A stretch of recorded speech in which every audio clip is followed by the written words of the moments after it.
Hi everyone, it's Four Corners, and today I'm going to rewatch Ninjago's infamous Halloween special, Day of the Departed. Most fans perceive this as some mediocre or less than average Ninjago content, and personally I feel the same way too, but never knew why exactly it fell flat. In concept, this TV special is very outstanding with returning villains, new powers, Cole focus for the first time, and that's why I'm rewatching it, to figure out what killed Day of the Departed.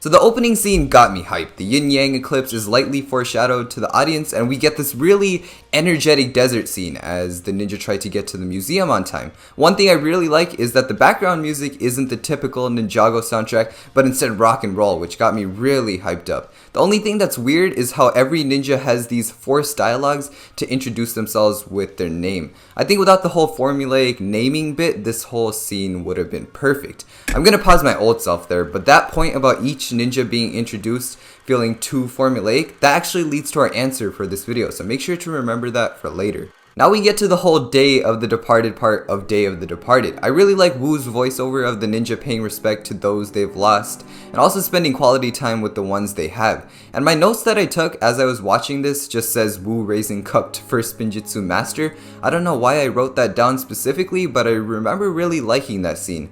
Cole's story finally starts now, and again that non-typical but great music shows up again as we focus on Cole's father Lu, who's wondering where the heck Cole is, since they're supposed to meet right now, and this whole Cole not meeting his father is done really well, so you really feel the stakes involved or how bad Cole is feeling right now. The songs Lu and his group sing are really solid, and I'll play the one I like the most that's played over Cole driving. Gave you your voice, gave you your song, put music in your heart. This could just be me, but did anyone else not understand why Cole was forgotten by the ninja? Yang seems to imply that it was all only in Cole's head, but if it was really a product of Cole's insecurities acting up, then why did the ninja just walk through him and not notice him talking? I feel like there's some good explanation to all this, and I'm just not seeing it right now.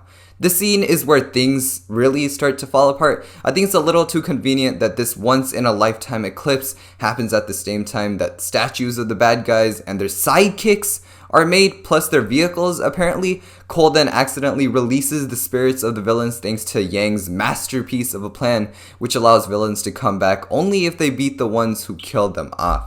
I thought this was a cool idea, but when each big bad is introduced, it sadly played more for comedy instead of intimidation, which is a big factor why the villains coming back isn't as interesting as it should have been. They all talk like kids trying to pick which ninja they want to attack. The only villain I am happy to see isn't even a main one. It's the sidekick Crazy the Skullkin. I feel like he's such an interesting concept but was never given any of the attention he needed. Anyways, Yang's backstory saves me for a bit as it's some actual sad villain stuff. Then the ninjas start getting attacked at their memorial areas at the same time. Lloyd using super strength as Pythor attacks him is awesome. A weird thing I noticed is all the bad guys say revenge a lot, and this was before it was cool. So I'm taking out points since it just feels shallow here. Then for the most part, the one-on-one fights are pretty boring, especially Cole's with the student ghost ninja. That drags for a little too long. I think I might be spoiled by how interesting Ninjago makes its fights look now. However, Lloyd's is epic because he gets a jaw-dropping, emotionally tied fight